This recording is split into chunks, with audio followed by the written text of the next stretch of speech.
Hola, ¿cómo están? Buenas tardes. Estamos nuevamente aquí desde la casa, transmitiendo en línea. Quiero anunciarles nuevamente que el 30 de este mes vamos a empezar a reunirnos en nuestra congregación. También vamos a estar transmitiendo en línea. Quiero, por favor, invitarles a que no solamente vengan con toda la familia, vamos a tener clases para los niños también, sino que también inviten a personas que no han invitado antes para que empiecen a venir a nuestra iglesia. Vamos a tomar todas las precauciones necesarias para protegerlos del virus, ¿verdad? Y con toda confianza pueden venir a nuestra congregación a partir del 30, el domingo 30 a las 12 del mediodía, acá en California. Hoy vamos a estar estudiando 3 parábolas que están en el libro de Lucas capítulo 15, y una de ellas habla del hijo pródigo. Yo voy a compartir una canción que escribí que se llama De regreso a casa, basada justamente en la parábola del hijo pródigo, que nos muestra a este joven que le pidió la herencia a su padre, estando su padre en vida. Era como decirle: ojalá estuvieras muerto, pero ya que no te mueres, dame lo que me va a tocar. Lo quiero empezar a disfrutar ahora. Y el padre le entrega todo, él va, gasta todo hasta que se queda sin nada. Una vez que ya toca fondo, decide regresarse a su casa. No sabe cómo su padre lo va a recibir, y se lleva la sorpresa que su padre lo recibe con los brazos abiertos. Y escribí esta canción porque todos hemos sido ese hijo pródigo, esa hija pródiga, que nos hemos ido de la casa. La palabra hijo pródigo significa realmente que aquel hijo que se fue del hogar paterno, pero regresó eventualmente, ¿verdad? Y es la oración también para todos aquellos que tienen hijos que se han perdido, de que lleguen nuevamente a su casa como verdaderos hijos pródigos. Eso se llama De regreso a casa.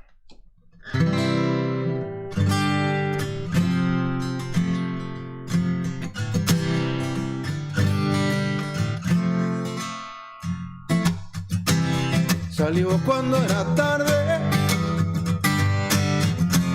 para nunca regresar. Entonces llevó su parte y se marchó. Oh no, no quiso detenerse, no quiso saber más.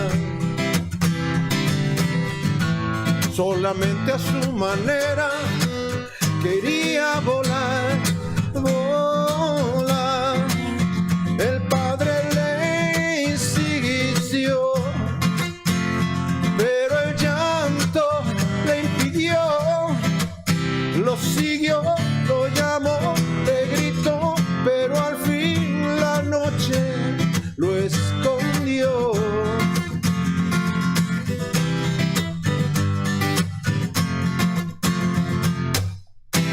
Despertó en su fantasía, todo parecía ideal, pero ciego no veía lo inevitable al final. Sorprendido en agonía, hasta el fondo descendió,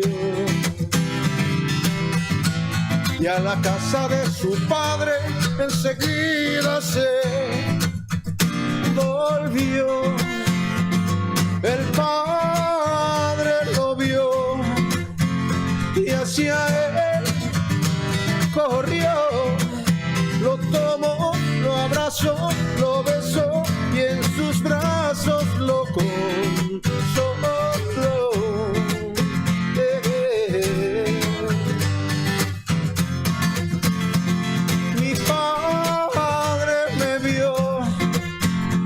Hacia mí corrió, me tomó, me abrazó, me besó y en sus brazos me consoló. Mi padre me vio y hacia mí corrió, me tomó, me abrazó. abrazó, me besó y en sus brazos me consoló. Me consoló, me consoló.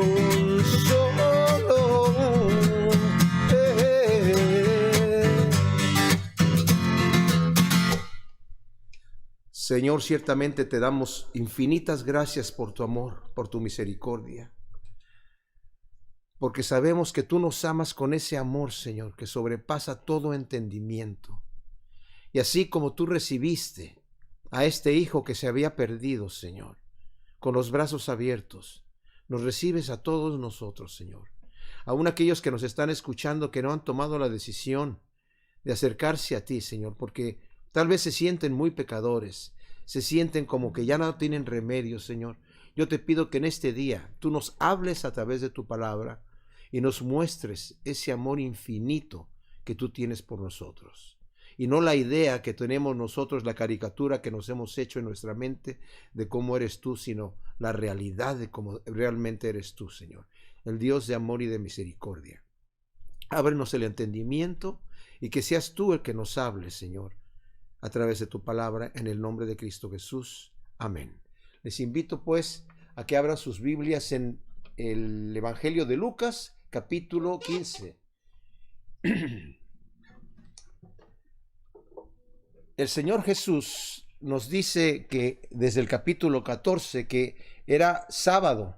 Este sábado era previo a su entrada que iba a tener a Jerusalén, en donde van a comenzar estos acontecimientos que van a estar muy rápidos y va a ser el momento en donde el Señor va a entregar su vida por nosotros. Es tremendo.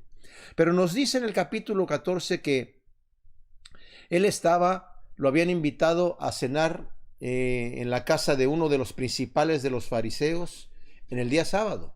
Y había un hombre enfermo ahí de hidropesía. Y tenía los brazos hinchados seguramente, las piernas hinchadas, el vientre hinchado. Y lo tenían ahí como para a ver si lo iba a sanar en el día sábado. Entonces les hace la pregunta, díganme ustedes, ¿es lícito sanar el sábado o no? Y ellos no contestan nada. Entonces sana al hombre y después, ya que se va, la persona le dice a los mismos que estaban ahí, a los principales de los fariseos, ¿qué hombre de ustedes, verdad, si pierde una oveja o un buey, no lo saca prontamente, aunque sea en el día sábado? Y dice, y no le podían responder palabra. Y luego les empieza a reprender porque había algunos que estaban tomando los puestos de honor, a decir, cuando te inviten en algún lugar, no tome los primeros asientos, porque si viene alguna persona más distinguida que tú, el que te invitó te va a decir tal vez, amigo, deje ese asiento a esta persona, ¿verdad? Y tú te vas a tener que ir a sentar en el último lugar. Pero cuando te inviten, siéntate en el último lugar, y de esa manera cuando tu invitado, si ve que estás en el último lugar que no te corresponde, te va a decir, amigo, pasa acá un asiento más adelante, y dice, de esa manera vas a tener honra delante de los demás en vez de que seas humillado. Y termina diciendo, porque todo el que se enaltece será humillado, y el que se humilla será enaltecido. Y también les dice, oye, le dice al fariseo que lo invitó, cuando invites gente a tus banquetes, no invites a tus amigos ricos, a tus vecinos que están desde la misma posición que tú, a tus parientes, porque ellos te pueden volver a invitar y con eso ya estás recompensado.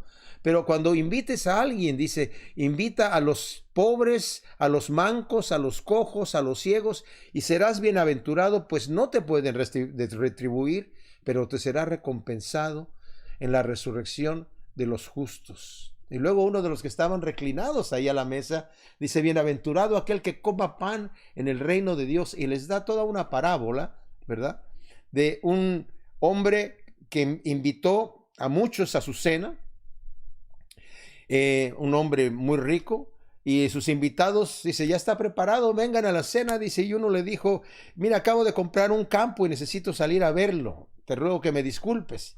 Y otro le dijo, he comprado 5 yuntas de bueyes y las voy a probar, te ruego que me disculpes. Imagínense, ¿quién va a comprar un campo y no verlo primero? ¿O quién va a comprar un animal sin antes probarlo? Tampoco. Bueno, eran pretextos que...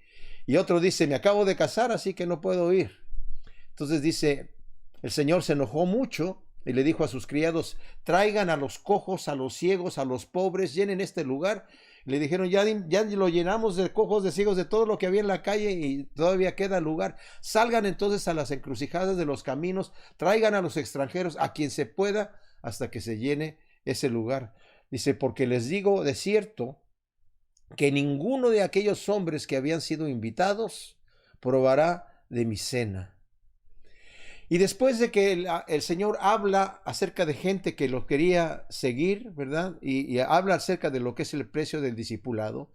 Me imagino que salió de de estar comiendo este sábado todavía con estos señores y empieza a sentarse con los publicanos y con los pecadores. Y nos dicen los 2 primeros versículos del capítulo 15. Todos los publicanos y los pecadores se acercaban a él para oírlo, y los fariseos y los escribas murmuraban, diciendo, este recibe a pecadores y come con ellos. ¡Wow! En aquella cultura, mis amados, el sentarse a comer con alguien era identificarse con la persona. Los fariseos, debo decir, ellos fue una secta que surgió unos 200 años antes de Cristo. Un emperador sirio, Antíoco Epífanes, conquistó toda la zona de Jerusalén, ¿verdad? De Israel en sí, y otras zonas también, y tenía tal odio a los judíos que los hacía blasfemar de la fe cristiana, de la fe judía, ¿verdad? Y algunos de ellos, bueno, los judíos tenían a los cerdos como animales inmundos. Estaba prohibido por la ley comer cerdos o aún tenerlos, ¿verdad? Y él los obligaba a que comieran cerdo y los que no querían comerlo los mataba y los torturaba terriblemente. Y para burlarse de una manera terrible de la fe judía, en el templo de Dios sacrificó a una cerda. Entonces eso totalmente profanó el templo y empezó un movimiento bélico, ¿verdad?, de guerra con los macabeos, que eventualmente ganaron las batallas. Y junto con ese movimiento bélico empezó un movimiento religioso, celosos de la ley, y estos fueron los fariseos, que empezaron bien, pero ya para la época del Señor se habían convertido en gente que se creían muy justos y en realidad eran hipócritas, porque eran como sepulcros blanqueados, les digo el Señor. Por fuera ustedes se ven muy bien, aparentan piedad, aparentan estar bien, pero realmente están llenos de todo tipo de maldad. Entonces, estos fariseos llegaron al punto en donde decían, yo no puedo tocar nada, ¿verdad?, porque me impurifico. A la gente que no era religiosa, ellos le llamaban gente de la tierra, ¿verdad? Entonces dice, con la gente de la tierra no te juntes, no hagas ningún negocio con la gente de la tierra, no puedes encargarles a una persona para que sean tutores, no puedes prestarles dinero, no puedes hacer absolutamente nada, y por supuesto no te puedes sentar a comer con ellos, porque comer con ellos era identificarse con ellos. Y están diciendo estos señores, bueno, el maestro Jesús, ¿verdad? El rabí, no Jesús que le decían, acaba de comer con nosotros y no se portó muy bien ahí donde estaba, pero la verdad no se siente muy bien estar rodeado de hipócritas o de personas que nada más lo están observando a uno, a ver cómo come, a ver qué cubierto utiliza, a ver si está utilizando todo el protocolo correcto para comer. Y el Señor Jesús se sentía cómodo con los pecadores, no porque Él fuera pecador, porque Él no pecó, pero se identificaba con ellos. Por eso yo pienso que la Escritura nos dice que cuando Jesús empezaba a hablar, se le acercaban todo tipo de gente, sobre todo estos pecadores que ya no tenían esperanza de parte de los fariseos y de los publicanos. Claro, algunos de ellos iban a la sinagoga a escuchar, pero las pláticas que se daban ahí eran unas pláticas aburridísimas, y de genealogías y de situaciones rarísimas, y dice la Escritura, se asombraban de la enseñanza de Jesús, perdón, porque Él les enseñaba con autoridad y no como los escribas y los fariseos. Entonces, estas personas dice que estaban murmurando, diciendo, este recibe a los pecadores y come con ellos. La palabra murmurar en griego significa hacer un ruido como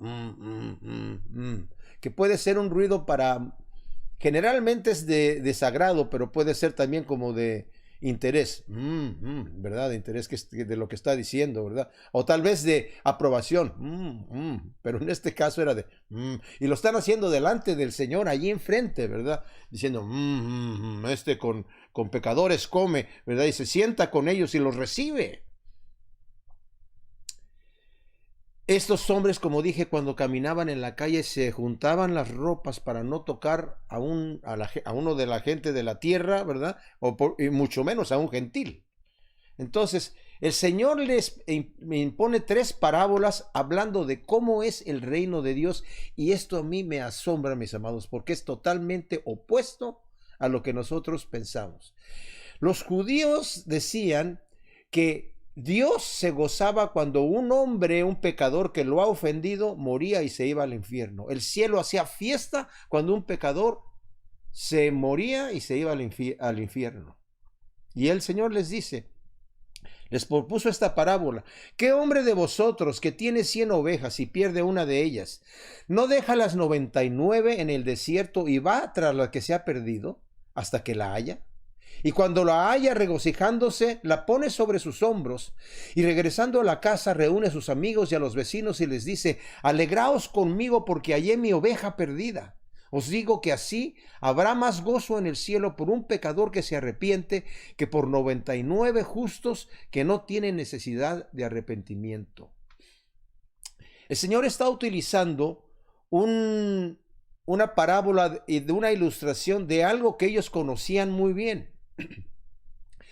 Estaba leyendo un comentario que decía que las ovejas, aunque había un pastor dueño de sus ovejas, cada pastor tenía sus ovejas, en realidad eran como que propiedad, o se consideraba, de toda la comarca, ¿verdad? De toda la aldea, aunque había un dueño, de alguna manera todo el mundo tenía interés en cuidar las ovejas, ¿verdad? Entonces, cuando él dice, ¿qué hombre de vosotros, si tiene 100 ovejas, y pierde una, no deja las 99 en el desierto, o sea, no las deja abandonadas y va tras la que se ha perdido hasta que la haya? Ahora, podríamos pensar que no sería un buen negocio para un pastor, y si un pastor perdió una oveja entre 100, diría, bueno, esa es una oveja entre 100, no es mucho, y además pues, es una oveja tonta que siempre se anda perdiendo y pues se perdió la oveja, ¿verdad? Yo no voy a descuidar mis 99 ovejas por una que se perdió. Ningún hombre dijo, no, pues ningún pastor haría esa cosa, porque ese es un mal negocio. Los pastores que eran dueños de las ovejas eran celosos de tenerlas, las amaban, las cuidaban, ¿verdad? Por ejemplo, tenemos el ejemplo de David. Cuando David iba a pelear con Goliat y estaba con Saúl, le dice, mira, yo no puedo pelear con esta armadura, yo no utilizo eso. Mira, yo estoy confiando en Dios. Cuando yo soy pastor de ovejas y pastoreo las ovejas de mi padre, y cuando en el campo viene un león o viene un oso y arrebata una de las ovejas, yo voy y lo golpeo hasta quitarle la oveja y Dios lo entrega en mi mano. Y así va a ser con este filisteo, Dios lo va a entregar en mi mano. Bueno, yo me quedo pensando, wow, de veras que David, era un buen pastor, el ejemplo del buen pastor que pone su vida por sus ovejas y que la va a buscar hasta que la encuentra. David no dijo, ay, el león se llevó una oveja, no, pues yo no me voy a arriesgar mi vida, mejor me las llevo a todas las demás fuera de este lugar peligroso. Y papá, fíjate que llegó un león y se comió una oveja y pues no me puedo yo meter con un león. No, David iba a rescatar la oveja perdida. ¿Por qué? Porque era un buen pastor. He escuchado algunos predicadores que dicen que algunos pastores, cuando hay una oveja que se descarría le rompe las patas y después la sana, ¿verdad? Para que aprenda a no descarriarse. De eso no está hablando aquí, ¿verdad? La parábola. No está diciendo que el Señor hace eso con nosotros. Dice que deja las 99, tal vez encargada con otros pastores, o tal vez hacían unos corrales de espinos, ¿verdad? Que incluso hacían una puertita muy chiquita en donde cuando iban entrando las ovejas, las iban contando y las iban revisando el pastor, y al final él se acostaba en la puerta, ¿verdad? Para que si venía algún depredador, estaba ahí para defender a sus ovejas. Y tal vez cuando él se fue a buscar la oveja, cerró la puerta con más espinos o la dejó encargada con otras personas, pero no estaban descuidadas. Pero fíjese lo que hace el Señor. El Señor no le rompe las patas, el Señor no la agarra a patadas, el Señor no la toma de una oreja y vente para acá y hasta que llegues ahí otra vez para que aprendas a no oírte. Mira, la oveja, el Señor ya sabe cómo son las ovejas y por eso las utiliza aquí como ejemplo. Una oveja no tiene huella. Cuando se va a algún lugar, no sabe regresar, no tiene sentido de cómo regresar a su hogar. Y es muy fácil que se pierda una oveja. Y cuando se pierde una oveja, se perdió. Ella no sabe regresar. Entonces el pastor va y dice que no descansa hasta que la encuentra. Y una vez que la encuentra, la toma con cariño, la pone sobre sus hombros y la regresa. Ahora, cuando eran ovejas que eran en comunidad, el pastor que salía a buscar la oveja la tenía que encontrar ya sea viva o muerta, y si la encontraba muerta, tenía que llevar un poco de la lana y de los huesos de la oveja para como muestra de que la oveja pues había estado muerta y se la comió algún lobo y dejó huesos y dejó lana por allí, ¿verdad? Pero aquí el pastor va, la encuentra, la toma sobre sus hombros, dice, se regocija cuando la encuentra. Y regresando a la casa, reúne a sus amigos y les dice, alegraos conmigo, pues se hallé mi oveja perdida. Os digo que así habrá más gozo en el cielo por un pecador que se arrepiente que por 99 justos que no tienen necesidad de arrepentimiento. Este versículo 7 es interesante, porque en realidad no hay ningún justo ni aun uno, no hay quien no tenga necesidad de arrepentimiento, todos tenemos necesidad de arrepentimiento, pero el Señor está hablando esto delante de estos fariseos, escribas y fariseos, que les están diciendo, este hombre come con los pecadores, se junta con ellos, se sienta con ellos, ¿verdad? Y los recibe. Os digo que habrá más gozo en el cielo, contrario a lo que decían ellos, que había gozo en el cielo cuando un pecador se destruía. Está diciendo el Señor, hay más gozo en el cielo cuando un pecador se arrepiente que por 99 justos que no existen y que no tienen necesidad de arrepentimiento. ¿O qué mujer que tiene 10 dracmas, si pierde una dracma, no enciende una lámpara y barre la casa y busca cuidadosamente hasta que la haya? Y cuando la haya, reúne a las amigas y vecinas y les dice, alegraos conmigo porque hallé la dracma perdida.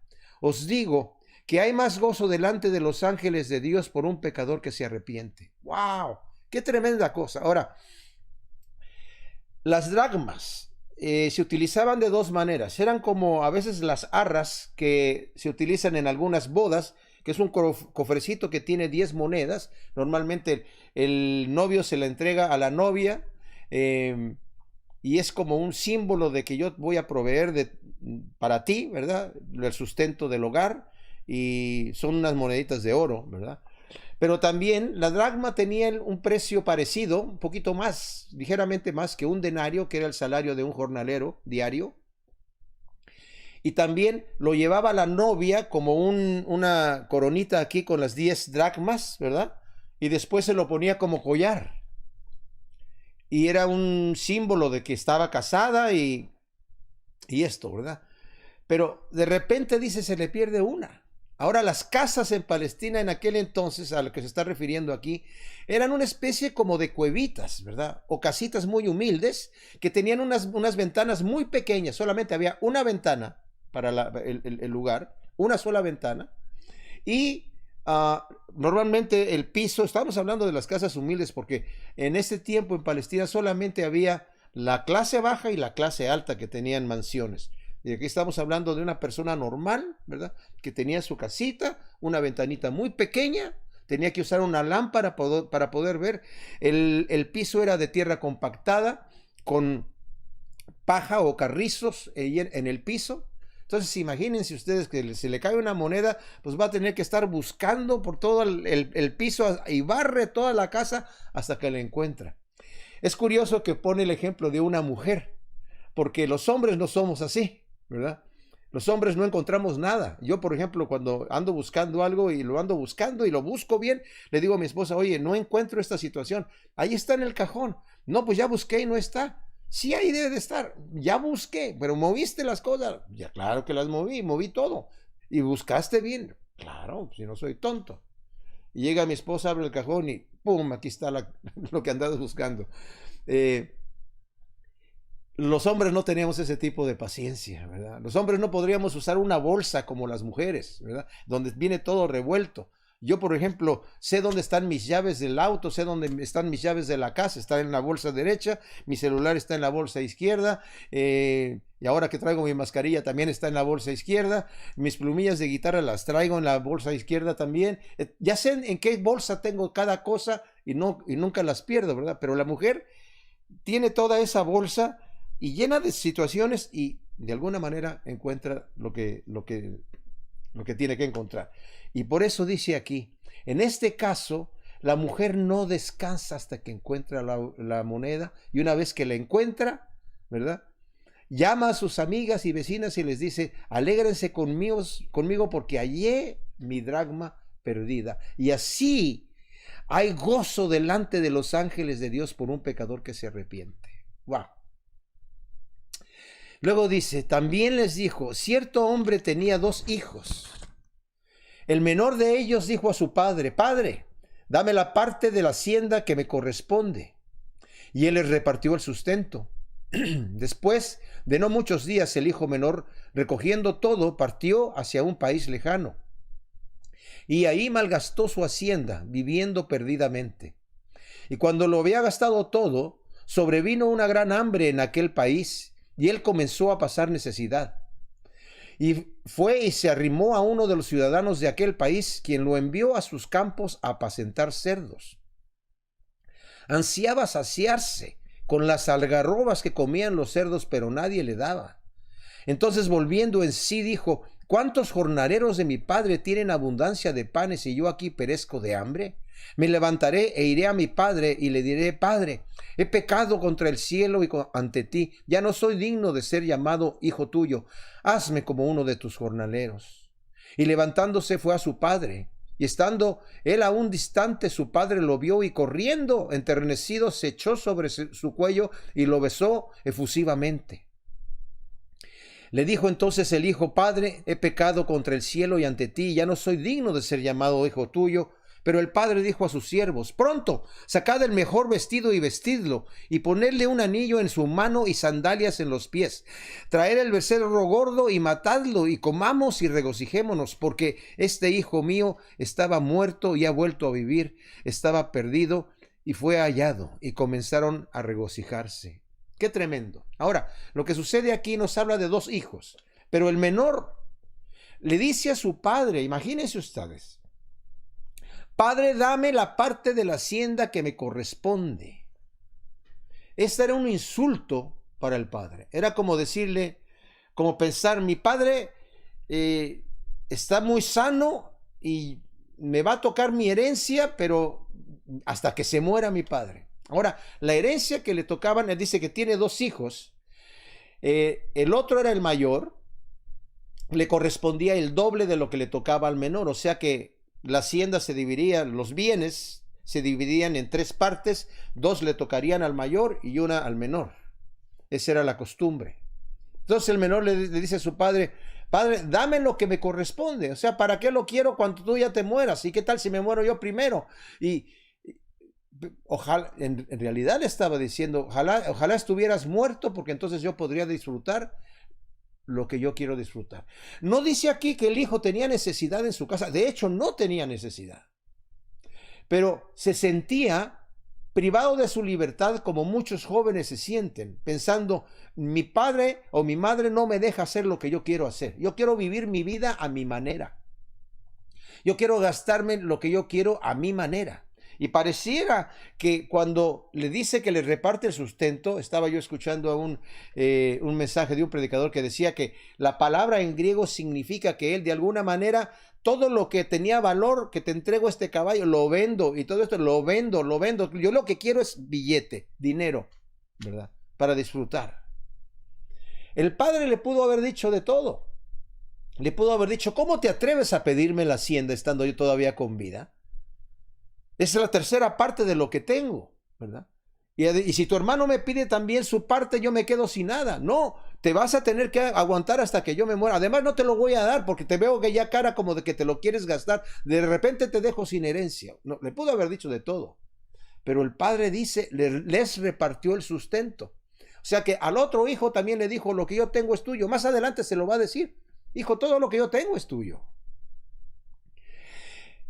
Les repartió el sustento. Dice, después de no muchos días, el hijo menor, recogiéndolo todo, partió hacia un país lejano y ahí malgastó su hacienda viviendo perdidamente. O sea, al recogerlo todo quiere decir que se llevó todo lo que tenía en su cuarto, todos sus trofeos de la escuela, todos los pósters que tenía, todo. No dijo, bueno, me voy a llevar lo importante por si acaso vuelvo a regresar. No, su plan era no regresar nunca. Y además se va a un país lejano. O sea, yo no quiero que mi padre sepa de mí más. Yo no quiero saber más de mi padre, ya estoy aburrido de estas reglas, estoy aburrido de lo que está pasando aquí. Sí, no me falta nada, pero no lo puedo disfrutar a mi manera. ¿Cuántos hijos se van de la casa porque no les gusta cómo su padre o su madre los trata? No que los estén tratando mal, pero se van porque no les gusta, sienten que no tienen la libertad que quieren tener y se van afuera.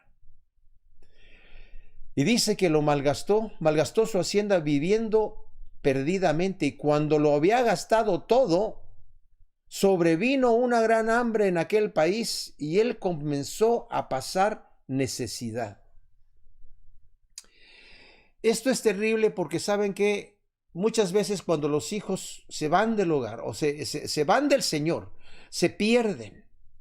Pierden todo lo que tenían en un momento dado, toda la riqueza que tenían en un hogar cristiano, todos los valores que tenían en un hogar cristiano. Se olvidan de Dios y empiezan a pasar necesidad, pero ellos no lo sienten por un tiempo. Se les olvida cómo era cuando estaban con el Señor. Se les olvidan las riquezas que tenían en su casa, las riquezas que tenían. Estoy hablando de no solamente el bienestar del hogar, sino el bienestar moral y el bienestar de estar en una armonía con Dios, en su hogar, con su padre y con su madre, y tal vez con sus hermanos, si es que tenía hermanos, ¿verdad?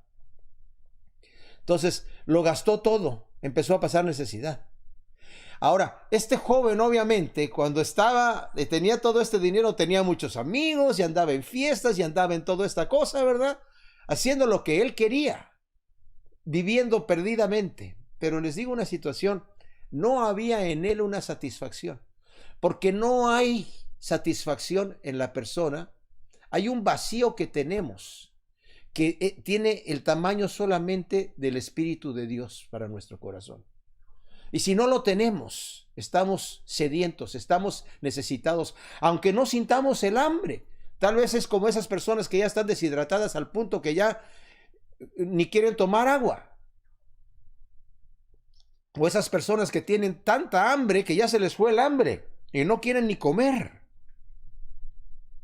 Pero él se arrimó a uno de los ciudadanos de aquel país, quien lo envió a sus campos a apacentar cerdos. Yo me imagino que cuando los judíos que estaban escuchando allí, no solamente los fariseos y los escribas, sino aún las prostitutas, los pecadores de los cuales estaban criticando estos fariseos, escribas de la ley, cuando oyeron cerdos se quedaron así, qué cosa tan terrible, estar apacentando cerdos que son animales inmundos para nosotros, es algo, pues para él bastante trágico, ¿verdad? y ansiaba saciarse con las algarrobas que comían los cerdos, pero nadie le daba. La algarroba es una planta leguminosa, pero es una planta para cerdos, es comida de cerdos. Y dice, el hambre era tal de este joven en este momento, que deseaba comer la comida de los cerdos y le decían, eso es para los cerdos, no para ti. Tú, muchacho, sigue trabajando, ¿verdad? No sé qué le daban de comer, no sé cómo vivía, pero obviamente si tenía el hambre de comerse las algarrobas, estaba pues necesitado, ¿verdad? De esta situación, con esta hambre. Ansiaba saciarse, dice, pero nadie le daba.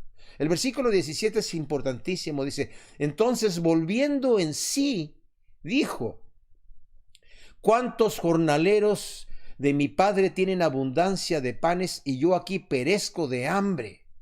Me levantaré e iré a mi padre y le diré, Padre, he pecado contra el cielo y contra ti, ya no soy digno de ser llamado hijo tuyo, hazme como uno de tus jornaleros.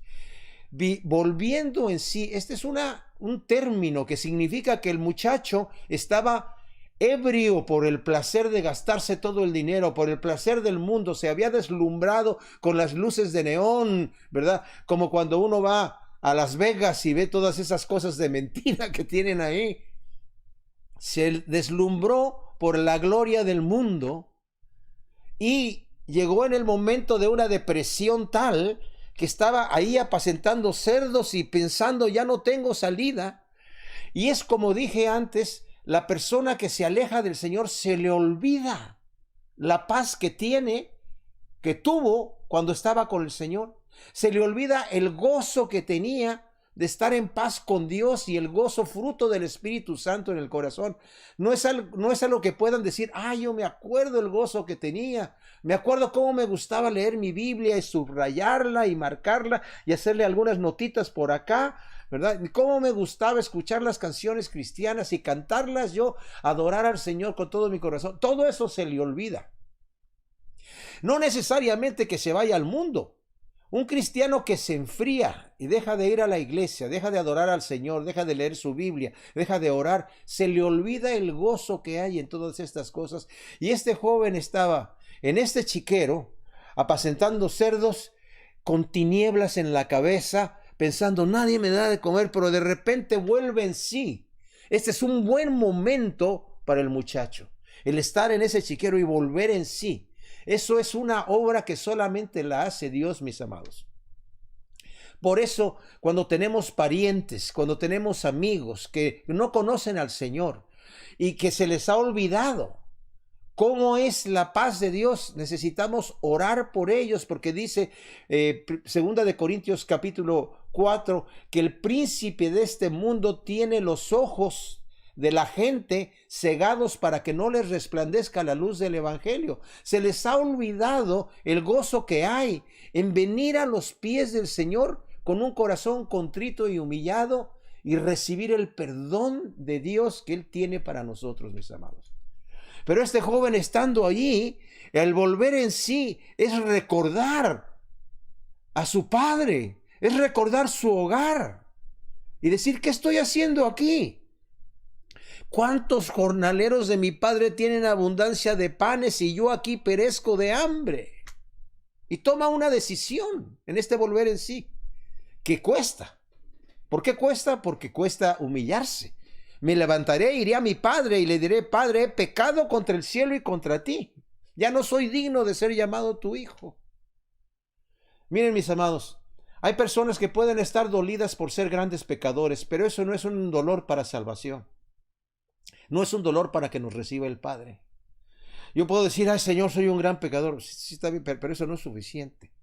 Necesitamos reconocer que nuestro Padre es un Padre de amor y de misericordia. Venimos a Él por su gracia. Venimos a Él porque en Él hay perdón. Venimos a Él porque en Él hay gracia. Porque en Él hay gozo. Porque Él me recibe tal como yo estoy. Porque el joven pudo haber dicho, no, ir a la casa de mi padre, y la forma en la que lo insulté delante de todos los vecinos, le grité. No crean ustedes que el hijo le llegó al padre y le dijo, Padre, quisiera hablar contigo en tu oficina a puerta cerrada, por favor, tengo algo importante que decirte. Mira, he estado pensando que yo me he dado cuenta que tú eres un trabajador tremendo, eres muy buen negociante, has hecho una hacienda tremenda, ¿verdad? Y me gustaría, si tú quieres, que me dieras la parte de la herencia que me va a tocar para que yo empiece a invertirla, aprendiendo de ti lo que yo he aprendido de ti y que tú me estés supervisando, ¿verdad? Y me des consejo, no, así no, mijo, mire, para acá, para allá y para aquí, sí.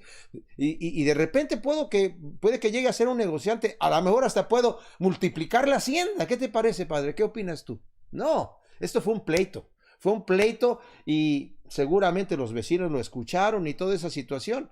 El padre, pudiendo haberle dicho lo que le hubiera dicho, lo que cualquiera de nosotros le hubiera dicho a un hijo que nos estuviese insultando de esa manera, simplemente se queda callado y le entrega la herencia y lo deja ir. Entonces este muchacho, como dije, pudo haber dicho, no, no, no, ir a mi padre otra vez. No, pues con qué cara llego, lo insulté delante de todos los vecinos y quién sabe qué me va a decir mi padre. No, no, no, no, en la forma que me fui, recogiendo todas las cosas, no dejé nada en mi cuarto. Fue un insulto, no. Lo que voy a hacer es que me voy a ir de este lugar, me voy a ir a otro lugar en donde me traten mejor, voy a trabajar duro, empezar a hacer mi dinerito, irlo ahorrando y a ver, poco a poco ir saliendo de esta situación, porque en este lugar hay hambre, me voy a ir a otro lugar en donde no haya tanta hambre y puede empezar a trabajar en un trabajo más digno, así que vámonos. No. Este joven recordó a su padre y dice, ¿cuántos jornaleros en la casa de mi padre tienen abundancia de pan? Y yo aquí me estoy muriendo de hambre. Ahora me levantaré e iré a mi padre y le diré, Padre, he pecado contra el cielo y ante ti. Y fíjense, esto es lo que el Señor escucha. Ya no soy digno de ser llamado hijo tuyo. Hazme como uno de tus jornaleros. O sea, en otras palabras, el jornalero no era el empleado de confianza que estaba ahí trabajando todo el tiempo. El jornalero, el que se contrataba en un día. A ver, necesito trabajo para trabajar aquí, vengan a trabajar. Ustedes que están sin trabajar, vámonos a trabajar a mi hacienda, ¿verdad? Era un trabajo temporal. Señor, contrátame como a un esclavo temporal. No soy digno de ser llamado tu hijo. Notemos esta situación. El hijo reconoce su ofensa. He pecado contra el cielo y ante ti, y yo no soy digno de ser llamado hijo tuyo. No soy digno, Señor. No soy digno. Así que hazme como uno de tus esclavos, de tus siervos, de tus jornaleros. Dame pan para comer, dame un lugar donde dormir, tal vez allí en el establo, en el granero, no sé, en donde tú quieras. No quiero andar cuidando cerdos y no quiero querer comerme la comida de esos cerdos. Quiero estar aquí, ya no como un hijo tuyo, sino como un trabajador tuyo. Ya perdí todo derecho que me correspondía para mí. Levantándose fue a su padre. Y estando él aún distante, su padre lo vio y corriendo enternecido se echó sobre su cuello y lo besó efusivamente. ¡Wow! Imagínense ustedes, esto es importantísimo. El padre estaba esperando al muchacho, ¿verdad? Seguramente lo estaba sentado ahí cada día afuera en el patio de su casa enfrente, tratando de ver así, ¿dónde estará? ¿Cuándo vendrá? A ver si veía por ahí el polvo de cuando venía caminando en el camino, algo que pasara, esperando que regresara su hijo. Y no con el sentido de que ese hijo que se fue desobediente, ¿verdad? Que le vaya, como le vaya, no me interesa, no lo quiero volver a ver en la vida.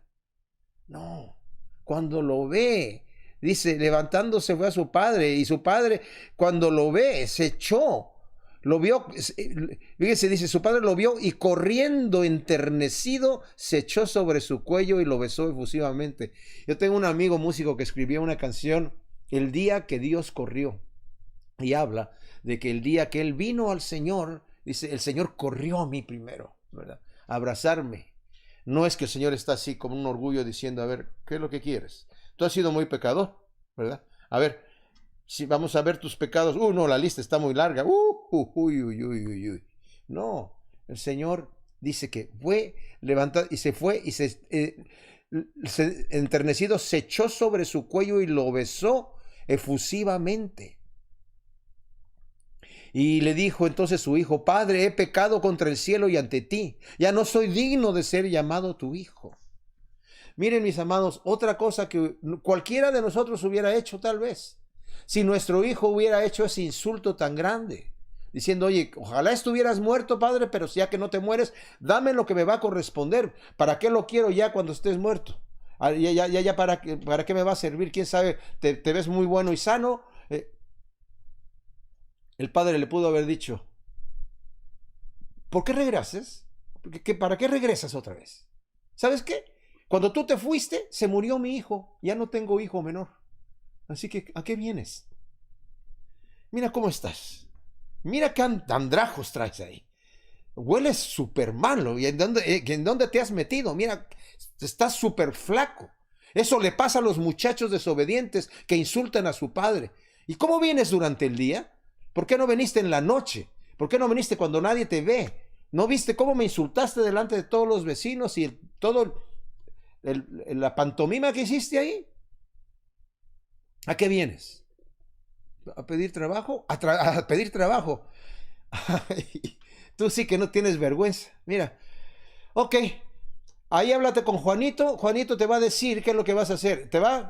Juan no te va a poner en un trabajo así que tú quieras, ¿verdad? No al que tú quieras. Seguramente vas a estar en los establos trabajando, limpiando el estiércol y si trabajas bien, tal vez te puedes ascender a otro lugar. Pero si trabajas bien, si trabajas mal, te me vas de aquí, ¿eh?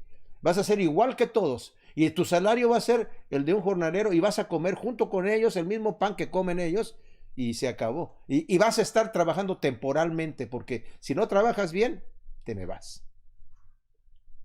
Y te vas a quedar a dormir ahí en el establo con las vacas y con los caballos.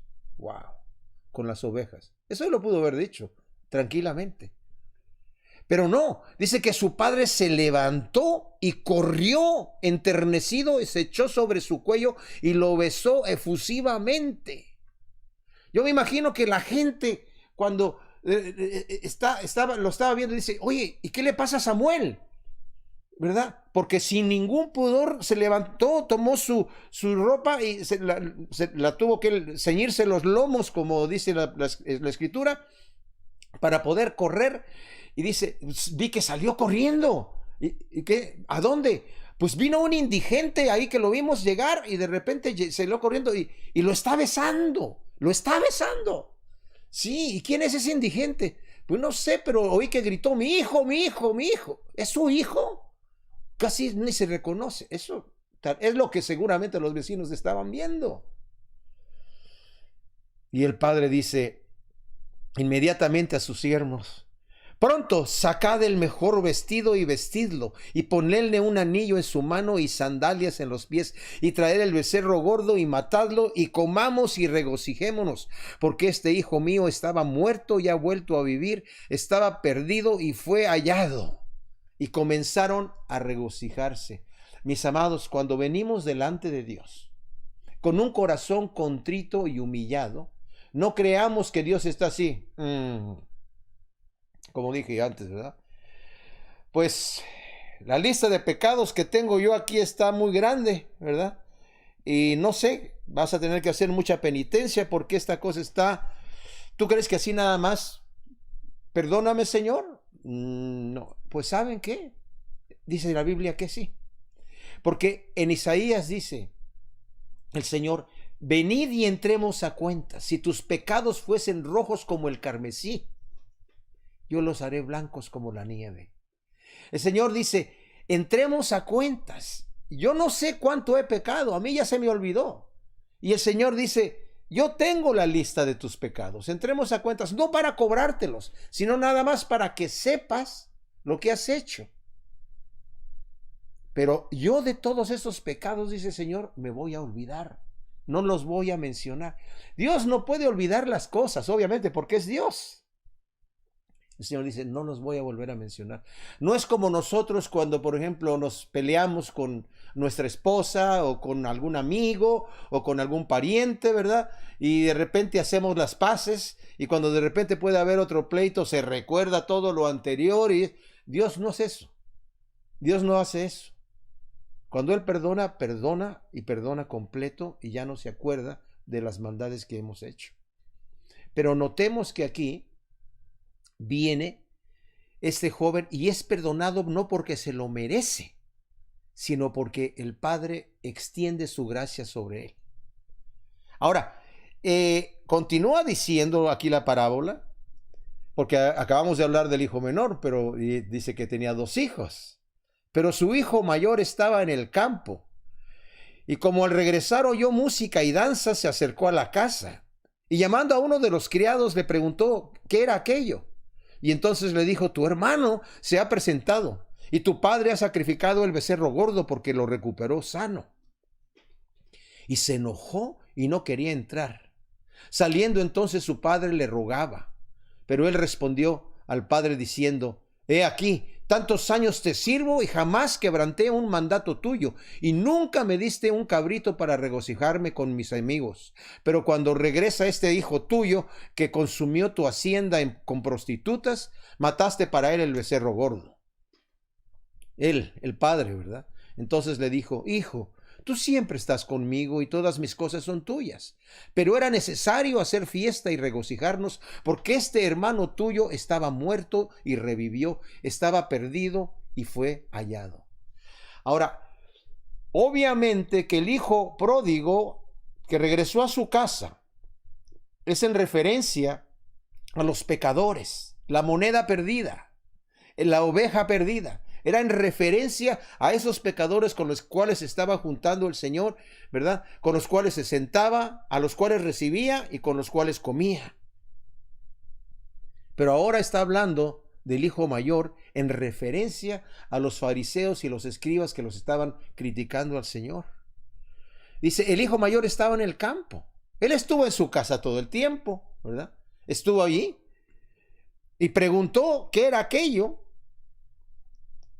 Y obviamente está escuchando danzas, música, y tal vez está pensando el hermano mayor ese, ¿por qué hay música? ¿Por qué hay danzas? Ay, no vaya a ser lo que yo estoy sospechando. No vaya a ser que ese infeliz de mi hermano regresó. ¿A poco mi papá está haciendo una fiesta por eso? Porque no hay razón de ser fiesta. A ver, y le pregunta, en vez de entrar a su casa, que es su casa, para ver qué está pasando, le pregunta de uno de los criados, ¿qué está pasando ahí? Y el criado le responde, tu hermano se ha presentado y tu padre ha sacrificado el becerro gordo porque lo recuperó bueno y sano. Y dice, y se enojó y no quería entrar. No quería ya, ese es mi padre, así recibe a mi hermano, no quiero nada con él. No quiero nada con él. No quiero ni siquiera ver a mi padre. No quiero entrar a esa fiesta. No quiero ver a mi hermano y ahora tampoco quiero ver a mi padre. Saliendo el padre le rogaba. O sea, el padre pudo haber dicho, le pudieron haber dicho, ya llegó su hijo mayor, pero no quiere entrar. Dile que yo les digo que entre, que yo le ordeno que entre y que entre. Que no sea payaso y que entre y que salude a su hermano y que entre, que yo le ordeno. No, el padre mismo sale a rogarle. Imagínense. A rogarle y decirle, entra. Pero él respondió diciendo, he aquí tantos años te sirvo y jamás quebranté un mandato tuyo. Y nunca me diste un cabrito para regocijarme con mis amigos. Fíjense cuando dice, he aquí tantos años te sirvo, la palabra te sirvo es te sirvo como esclavo. Fíjense la gran diferencia que hay aquí. Porque el hijo menor le dice, padre, ya no soy digno de ser llamado tu hijo, recíbeme como esclavo. Y el otro le está diciendo, ¿cuántos años he estado yo aquí sirviéndote como un esclavo?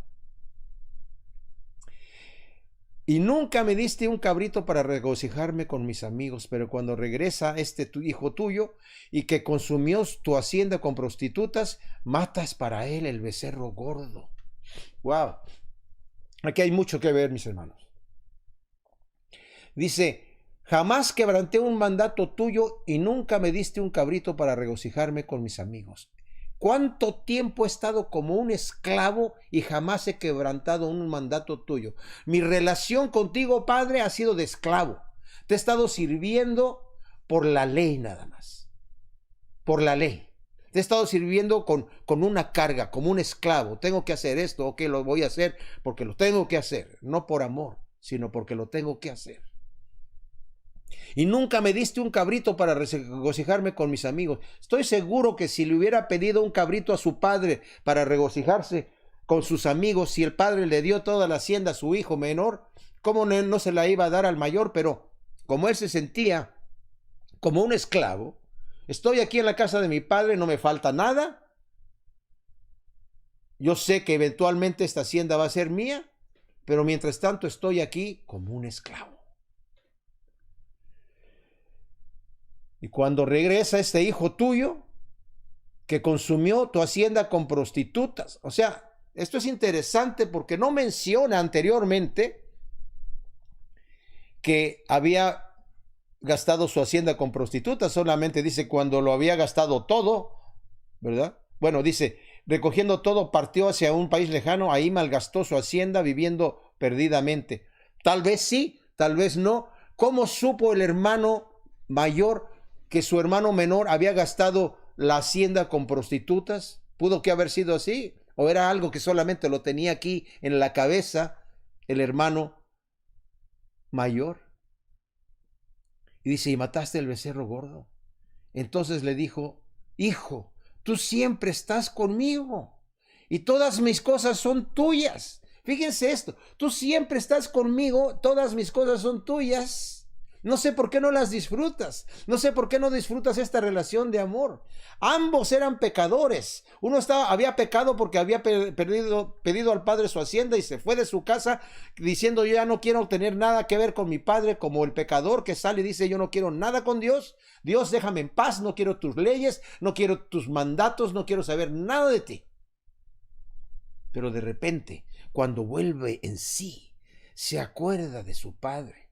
Y ese volver en sí es una obra del Espíritu Santo. Mi padre es un padre bueno, que trata bien hasta a sus propios jornaleros. Voy a regresar a pedir solamente trabajo y le voy a decir, no soy digno de ser llamado tu hijo. Y cuando le dice, Padre, he pecado contra el cielo y ante ti, yo no soy digno de ser llamado tu hijo, pero el padre lo toma y lo besa y no lo deja terminar su discurso. Tú siempre estás conmigo y todas mis cosas son tuyas. Pero era necesario hacer fiesta y regocijarnos porque este hermano tuyo estaba muerto y revivió, estaba perdido y fue hallado. Fíjense, cuando responde el hermano mayor, he aquí tantos años te sirvo y jamás quebranté un mandato tuyo. Correcto. Nunca me diste un cabrito para regocijarme con mis amigos. Correcto.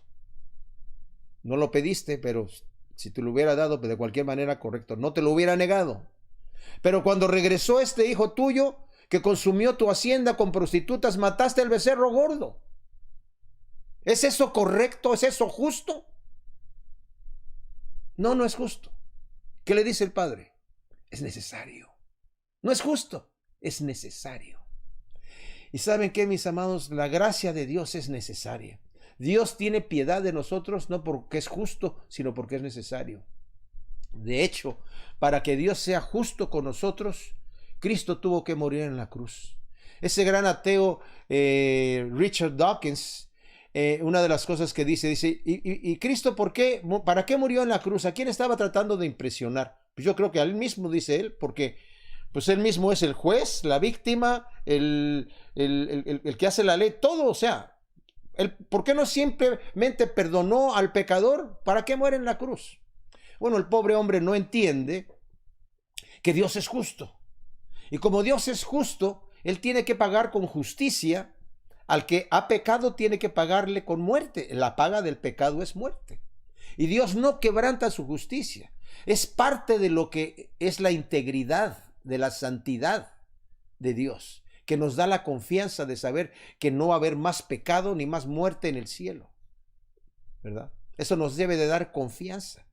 Pero para poder pagar por esa muerte y por el pecado de toda la humanidad, tuvo que él mismo tomar forma de hombre, de siervo, e ir a la cruz a pagar por nosotros.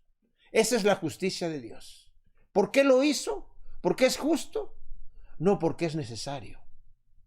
La relación de este hijo mayor con su padre era una relación de ley, no de amor. La relación del hijo menor con su padre era una relación de gracia, mis amados. Así que vengamos con toda confianza delante de Dios, sea cual sea nuestra condición, no creyéndonos que somos merecedores de las bendiciones y del perdón de Dios, sino de decirnos: Padre, no soy digno de ser llamado tu hijo. Recíbeme, Señor. Y el Señor nos va a recibir. Como dice en el Salmo 51 el rey David: Señor, yo te hubiera dado cualquier sacrificio, pero tú no lo hubieras aceptado. Lo que tú recibes es el corazón contrito y humillado. Ese corazón tú nunca lo desprecias. Y mis amados, siempre tenemos que venir con ese corazón contrito y humillado, en realidad de decirle al Señor: Señor, yo no soy digno de ser llamado tu hijo. Como soy, no soy digno de ser llamado tu hijo. Pero el Señor nos recibe, nos dice: maten al becerro gordo y hay gran fiesta en los cielos. Encontré mi oveja perdida, encontré mi moneda perdida, y ahora mi hijo que estaba muerto ha vuelto, estaba perdido y ha sido encontrado. Hagamos una gran fiesta. Vengamos al Señor con un corazón de ánimo. Entremos ante el trono de misericordia para encontrar gracia en el momento oportuno. Señor bendito, gracias te damos por tu palabra. Qué hermoso es el reino de Dios. Qué hermoso eres tú, Señor. Que hay fiesta en el cielo cuando un pecador se arrepiente. Nosotros somos pecadores, Señor. Y venimos a ti con un corazón contrito y humillado. Y hacemos fiesta contigo, Señor. Nos sentamos contigo a comernos el becerro gordo, Señor. Yo te pido, Señor, que tú toques el corazón de aquellos fariseos, porque todos tenemos un poco de fariseo, que inmediatamente que salimos de un problema, que donde tú nos has liberado de algún pecado, miramos con desprecio y con juicio a aquellos que todavía están presos, Señor. Ayúdanos a regocijarnos cuando un pecador se arrepiente, como tú te regocijas también, y a ser parte de la obra de ser que tú haces, de ser el pastor que va por la oveja perdida, y que nosotros seamos en manera objetiva, salgamos a buscar a la oveja perdida, que busquemos la moneda perdida, que recibamos con amor a aquel que esté perdido también, Señor, al hijo pródigo que regresa a casa ahora. Te lo pedimos en nombre de Cristo Jesús. Si tú que nos escuchas aquí, tal vez te sientes muy pecador, decir: yo no, ¿con qué cara voy a venir delante de Dios? He cometido demasiados pecados. Tú eres esa oveja perdida. Pero es que tú no sabes lo que yo he hecho. Tú eres esa moneda perdida. Pero es que tú no sabes que cómo yo he insultado a Dios y lo que le dice. Tú eres ese hijo pródigo. Ven a los brazos del Padre Celestial. Él va a hacer una gran fiesta en el cielo por un pecador que se arrepiente, una pecadora que se arrepiente. Y nosotros, los que amamos al Señor, también hacemos fiesta contigo. Si quieres recibir a Cristo en tu corazón, repite conmigo estas palabras, que es una oración no escrita, es algo que decimos de corazón. Después tú puedes decir al Señor tus propias palabras también. Padre Celestial, te doy gracias por haber enviado a tu Hijo Jesús a morir en la cruz por mí. Señor Jesús, yo soy un pecador, una pecadora, ese hijo pródigo, esa oveja perdida y esa moneda perdida, en necesidad de un Salvador, en necesidad del buen pastor, en necesidad de la mujer que encuentra la moneda y del Padre amoroso que recibe al hijo pródigo. Perdona mis pecados, Señor. Escribe mi nombre en tu libro de la vida. Lléname con tu Espíritu Santo. Te entrego mi vida, mi salud, mi corazón y todo lo que soy, Señor. Gracias, por tu infinito amor. Señor, ayúdame a hacer fiesta contigo, porque tú haces la paz conmigo a través de tu sangre, Jesús, derramada en la cruz. Gracias, Señor. Te doy en el nombre de Cristo Jesús por recibirme. Amén. Si hiciste esta oración de corazón, ciertamente hay fiesta en el cielo. Bienvenido a la familia de Dios. Nos vemos el domingo que viene. Acuérdense que este domingo estamos todavía en línea, pero el que sigue, que va a ser el 30, estaremos ya en nuestra iglesia. Les recuerdo que pueden traer a sus niños. Vamos a tener clases para los niños. Vamos a tomar todas las medidas necesarias para que la higiene sea propia, ¿verdad? Pero vamos a poder reunirnos en diferentes lugares y nosotros nos vamos a estar reuniendo en el santuario, como siempre, con las distancias correspondientes. Pueden venir con su mascarilla. Dentro de la iglesia, los que quieran se la pueden ya quitar, pero vamos a tomar, como dije, todas las medidas correspondientes, y esto es el domingo 30 a las 12 en nuestra iglesia en San Marcos. Vamos a seguir transmitiendo en línea. No se preocupen los que nos están viendo en línea. Una vez que nos reunamos en nuestra iglesia, vamos a continuar en línea. Este domingo estamos todavía en línea aquí a las 12 de mediodía, hora de California. Los jueves nos reunimos a las 7 de la tarde, hora también de California. Este siguiente jueves va a estar el pastor Kenny Montalvo compartiendo con nosotros el mensaje de El yugo desigual. Así que les invito a que también se conecten nuevamente en imchapel.org este domingo a las 12 del mediodía, y el jueves a las 7 de la tarde, hora de California. Dios les bendiga.